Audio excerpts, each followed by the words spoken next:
সবাই একটু অ্যাডগুলো দেখবেন।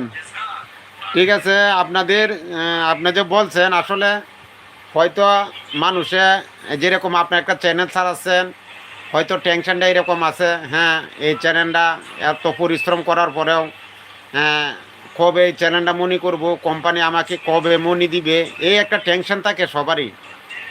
যখন আপনার এত কষ্ট করার পর, এত সাধনা করার পর, এত পরিশ্রম করার পরও যদি আপনার চ্যানেলটা লাস্টে মনি হয়, তা আসলে এটা শুধু আমার না, এই সবারই একটু খুশি লাগবে।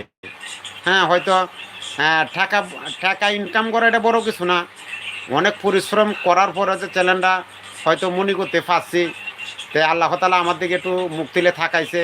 আর ইউটিউব কোম্পানিকে যে ধন্যবাদ জানাই, যে আমাদের এত সুন্দর একটা প্ল্যাটফর্ম তৈরি করে দিছে, যাদের সাথে জীবনে কোনো পরিচয় নাই, যাদের সাথে কোনো আমাদের রক্তের কোনো সম্পর্ক নাই, এখন তাদের সাথে এরকম একটা সম্পর্ক হয়েছে যেন ওইটা রক্তের থেকে আরও বেশি।